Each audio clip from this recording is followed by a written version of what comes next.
السلام عليكم ورحمة الله وبركاته. إن الحمد لله نحمده ونستعينه ونستغفره ونؤمن به ونتوكل عليه ونعوذ بالله من شرور أنفسنا ومن سيئات أعمالنا.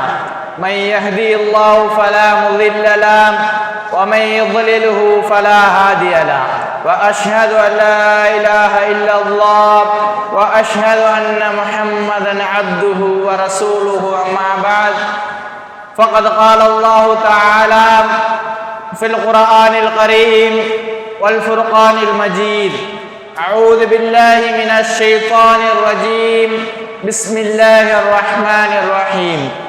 يا أيها الناس اتقوا ربكم الذي خلقكم من نفس واحدة وخلق منها زوجها وبث منهما رجالا كثيرا ونساء واتقوا الله الذي تساءلون به والأرحام إن الله كان عليكم رقيبا. وقال الله أيضا: يا أيها الذين آمنوا اتقوا الله وقولوا قولا سديدا يصلح لكم أعمالكم ويغفر لكم ذنوبكم ومن يطع الله ورسوله فقد فاز فوزا عظيما. وقال نبينا صلى الله عليه وسلم: إن أصدق الحديث كتاب الله وأحسن الهدى هدى محمد النبي صلى الله عليه وسلم وشر الأمور محدثاتها وكل محدثة بدعة وكل بدعة ضلالة وكل ضلالة في النار. புகழும் புகழ்ச்சியும் ஏக இறைவனாகிய அல்லாஹ் ஒருவனுக்கே உரித்தாகட்டுமாக. அவனுடைய அன்பும் அருளும் மக்கத்து ராஜா மதீனத்து ரோஜா எம்பெருமானார் முஹம்மது நபி ஸல்லல்லாஹு அலைஹி வஸல்லம் அவர்கள் மீதும் அவருடைய வாழ்வை அப்படியே பின்பற்றி வாழ்ந்த உத்தம சத்திய சஹாபாக்கள் மீதும் தபீஈன்கள் மீதும் தபா தபீஈன்கள் மீதும் குறிப்பாக இந்த அவையில் அமர்ந்திருக்கும் உங்களின் மீதும் என்னின் மீதும் அல்லாஹ்வுடைய அன்பும் அருளும் என்றென்றும் நின்று நிலவட்டுமாக.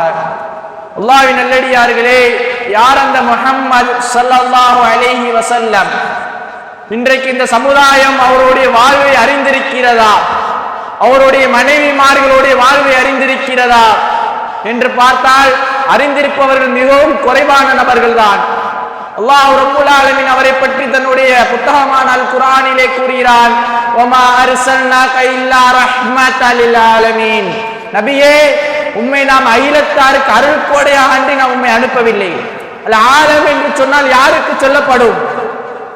சிவல்லா, அல்லாஹ்வை தவிர்த்து இந்த உலகத்திலே வானத்திலே இருக்கக்கூடிய அனைவருக்கும் சொல்லப்படும். ஆலம் என்று சொன்னால் இந்த உலகத்தில் அல்லாஹ்வுடைய தூதரை நேசிக்கக்கூடியவனாக இருந்தாலும் அவனுக்கும் அவர்தான் ரஹ்மத். இந்த உலகத்தில் அல்லாஹ்வுடைய தூதரை விமர்சிப்பவனாக இருந்தாலும் அவனுக்கும் அவர்தான் ரஹ்மத். வானவராக இருந்தாலும் சரி, ஜின்னாக இருந்தாலும் சரி, அவர்தான் அவர்களுக்கு ரஹ்மத். உலகம் பிரமிப்பாக பார்க்கிறது. ஒரு 100 தலைவரை பட்டியலிட்ட ஒரு புத்தக ஆசிரியர் சொல்கிறார், அவரை போன்று இந்த உலகத்திலே ஒருவரும் வாழ்ந்தது கிடையாது. மனைவிகள் பிள்ளைகளுக்கு கடமைகளை செய்து பொருளாதாரத்தை நிர்வகித்துக் கொண்டு போர்க்களத்திலே கலந்து கொண்டு சஹாபாக்களை வழிநடத்தி கொண்டு இந்த சமுதாயத்தை வழிநடத்தி கொண்டு அவரே போன்று இந்த உலகத்திலே ஒருவரும் வாழ்ந்தது கிடையாது. நான் கிறிஸ்தவன், இயேசுவை பின்பற்றக்கூடியவன், இருந்தாலும் என்னுடைய புத்தகத்திலே நான் முஹம்மதுக்கு நான் முதலிடம் கொடுக்கிறேன் என்ற அந்த புத்தகத்தினுடைய ஆசிரியர் சொன்னார். எந்த அளவிற்கு முஹம்மது ரசூலுல்லாஹி ஸல்லல்லாஹு அலைஹி வஸல்லம் இந்த உலகத்திலே வாழ்ந்து மரணித்திருக்கிறார்கள். அல்லாஹ் சொல்கிறான்: லக்கத் கான லகும் ஃபீ ரசூலில்லாஹி உஸ்வத்துல் ஹஸனா. அந்த நபியிடத்திலே உங்களுக்கு அழகிய முன்மாதிரி இருக்கிறது, அந்த தூதரிடத்திலே உங்களுக்கு அழகிய முன்மாதிரி இருக்கிறது என்று அல்லாஹ் அவனுடைய புத்தகத்திலே சொல்கிறான். ஒரு செயல் அல்லாஹ்வுடைய தூதர் செய்கிறார்களா, அது எமக்கு அழகிய முன்மாதிரி என்று அல்லாஹ் அவனுடைய புத்தகத்திலே சொல்கிறார். இந்த உம்மத்தின் மீது அந்த தூதர் வைத்த நேசம் என்ன? ஒருமுறை அல்லாஹ்வுடைய தூதர் தொழுது கொண்டு அழுது கொண்டிருக்கிறார்கள்.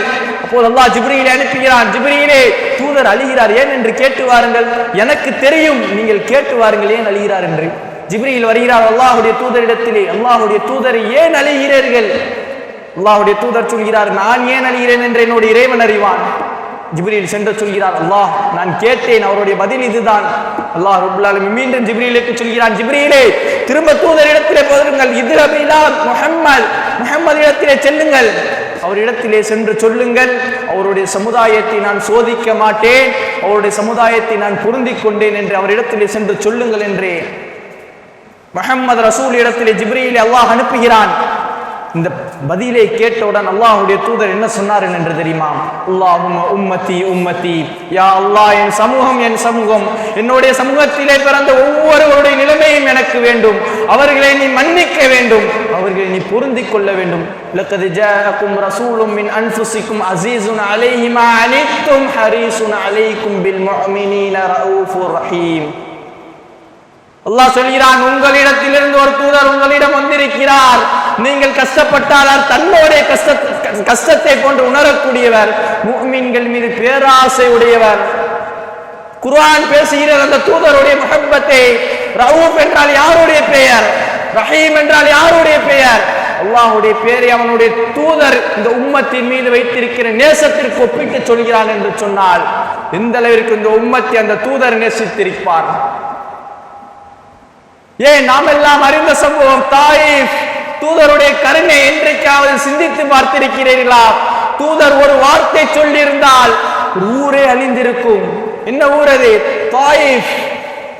தாயிஃபுடைய 10 நாட்களுடைய அழைப்பு பணி, சிறுவர்கள் எல்லாம் கல்லை விட்டு அடித்து விரட்டுகிறார்கள்.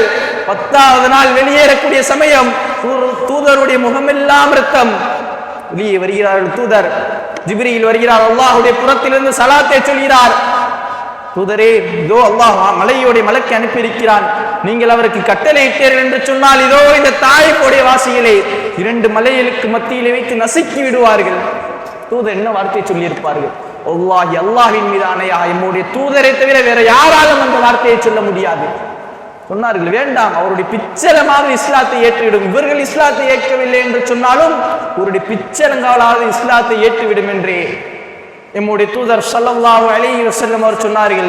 ஏன் அல்லாஹ் ரப்புல் ஆலமீன் தன்னுடைய புத்தகத்திலே சொல்கிறான், அன்-நபிய்யு அவுலா பில் முஃமினீன மின் அன்ஃபுஸிஹிம்.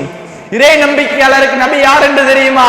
தன்னுடைய உயிரை விட மேலானவர் என்று அல்லாஹ் அவனுடைய புத்தகத்திலே பேசுகிறான். நம்முடைய உயிரை விட அவர் மேலானவராக நாம் கருதி இருந்தால் அவரை நாம் எந்த அளவிற்கு நேசித்திருப்போம், அவருடைய வாழ்வை நாம் எந்த அளவிற்கு தெரிந்திருப்போம். அவருடைய தூதருடைய மனைவிமார்களுடைய பேர் தெரியவில்லை எமக்கு, தூதருடைய பிள்ளைகளுடைய பேர் தெரியவில்லை. எத்தனை ஆண் குழந்தைகள், எத்தனை பெண் குழந்தைகள். அவருடைய தந்தை பேர் என்ன? அப்துல்லா. அவருடைய தந்தை பேர் என்ன? உங்க பேரை கேட்கல, அவருடைய தந்தை பேரு. அவருடைய அம்மா பேர் என்ன? எதுவும் இன்றைய சமுதாயத்திற்கு தெரியவில்லை. இன்றைய சமுதாயம் அப்படிதான் நம்முடைய தூதரை அறிந்து வைத்திருக்கிறது. காரணம் என்ன? எம்முடைய வாழ்வோடு அந்த தூதருடைய வாழ்வு இன்னும் இணையவில்லை. அன்பார்ந்தவர்களே, நம்முடைய தூதருடைய வாழ்வை படியுங்கள். எந்த அளவிற்கு நம்முடைய தூதருடைய வாழ்விலே எமக்கு படிப்பினையில் இருக்கிறது. அது மட்டுமல்ல, இந்த தூதர் அல்லாஹ்வுடைய தூதர் ஒரு முறை உமரோடு நடந்து செல்கிறார்கள். அப்போது உமர் ரலியல்லாஹு அன்ஹு அவர்கள் சொல்கிறார், அல்லாஹ்வுடைய தூதரிடத்தில், அல்லாஹ்வுடைய தூதரே, என்னுடைய உயிரை கடுத்து நான் உங்களை நேசிக்கிறேன் என்று உமர் சொல்கிறார் அல்லாஹ்வுடைய தூதரிடத்திலே.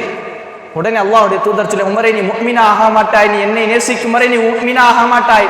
உடனே அடுத்த நிமிஷம் உமர் சொல்கிறார் அல்லாஹ்வுடைய தூதரை இடத்திலே, அல்லாஹ்வுடைய தூதரை, என்னுடைய உயிரை விட நான் உங்களை நேசிக்கிறேன் என்று உமர் ரலியல்லாஹு அன்ஹு அவர்கள் சொன்னார்கள். எந்த அளவிற்கு சஹாபாக்கள் ரசூலுல்லாஹி ஸல்லல்லாஹு அலைஹி வஸல்லம் அவர்களை நேசித்தார்கள். ஒரு முறை பத்ர் போர்க்களம், அல்லாஹ்வுடைய தூதர் எல்லா போர்க்களத்திலும் சஃபை சரி செய்து கொண்டிருப்பார்கள். அப்போது ஒரு சஹாபி மட்டும் முன்னால் வந்து நிற்கிறார். அப்போ அல்லாஹ்வுடைய தூதர் சொல்கிறார்கள், ரம்பை வைத்து குத்தி இஸ்ஸவ்யா சவாதே, சஃபை சரி செய்யுங்கள் என்று சொல்கிறார்கள். உடனே சவால் சொல்லி, அல்லாஹ்வுடைய தூதரே, என்னை நீங்கள் நோவினைப்படுத்தி விட்டீர்கள். சஹாபாக்கள் எல்லாம் கொந்தளிக்கிறார்கள், சவாலே, யாரை பார்த்து என்ன வார்த்தை சொல்கிறாய்? அல்லாஹ்வுடைய தூதர் சொல்கிறார்கள், அம்பை குடிக்கிறார்கள் கையிலே, சவாலை பழித்திருத்துக்கொள். அல்லாஹ்வுடைய தூதரை, நான் ஆடை இல்லாமல் இருந்தேன். அல்லாஹ்வுடைய தூதர் தன்னுடைய மேலாடையை கலட்டுகிறார்கள். சவால் அம்பை தூக்கி எறிந்து விட்டு வந்து அல்லாஹ்வுடைய தூதரை கட்டி அணைத்து முத்தமிடுகிறார். அல்லாஹ்வுடைய தூதர் கேட்கிறார், சவாலை என்ன செய்து கொண்டிருக்கிறாய்? எதிரிகள் இங்கே சூழ்நிலை கடினமாக இருக்கிறது, நீ என்ன செய்து கொண்டிருக்கிறாய் சவாதே? சவாத் ரலியல்லாஹு அன்ஹு சொன்னார்கள், அல்லாஹ்வுடைய தூதரே, இந்த போர்க்களம் கடினமாக இருக்கிறது. இதற்கு பிறகு நான் இந்த போர்க்களத்திலே உயிரோடு வருவனா என்று நான் சொல்லவில்லை. அதனால் நான் கடைசியாக தொட்ட மேனி உங்களுடைய மேனியாக இருக்க வேண்டும் என்று நான் ஆசைப்பட்டேன். எந்த அளவிற்கு நேசம்! அதையெல்லாம் நம் கற்பனை கூட பண்ண முடியாது.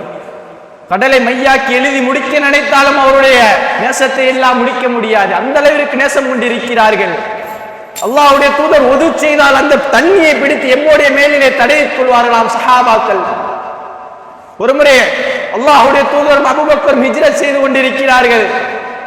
போது அபூபக்கர் திடீர்னு முன்னால நடக்கிறாப்ல ரலியல்லாஹு அன்ஹு, திடீர்னு பின்னால வராங்க, திடீர்னு முன்னால போறாங்க, பின்னால வராங்க.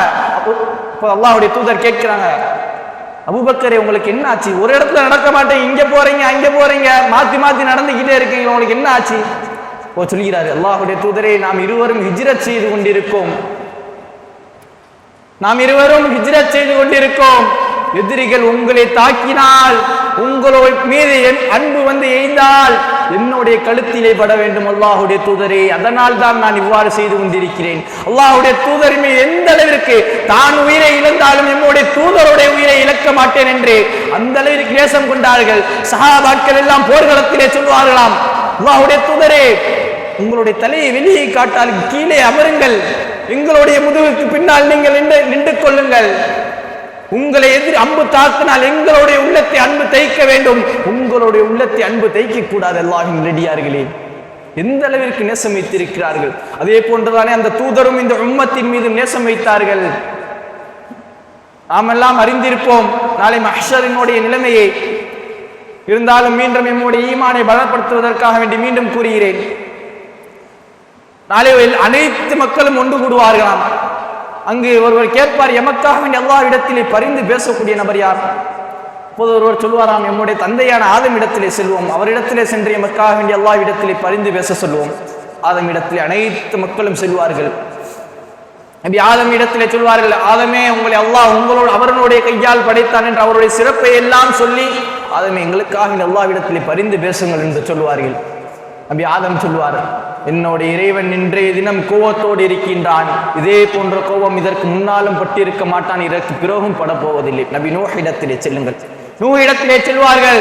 நூஹும் அதே வார்த்தை, இன்றைய தினம் எம்முடைய இறைவன் கோபத்தோடு இருக்கின்றான், இதே போன்ற கோபம் இதற்கு முன்னாலும் பட்டதில்லை, இதற்கு பிறகும் பட போவதில்லை. நபி மூசா, நபி இப்ராஹிம், நபி மூசா, நபி ஈசா இடத்திலே வருகிறார்கள். நபி ஈசாவும் அதே போன்ற வார்த்தை, என்னுடைய இறைவன் இன்றைய தினம் கோபத்தோடு இருக்கிறான், இதே போன்ற கோபம் இதற்கு முன்னாலும் பட்டதில்லை, இதற்கு பிறகும் பட போவதில்லை.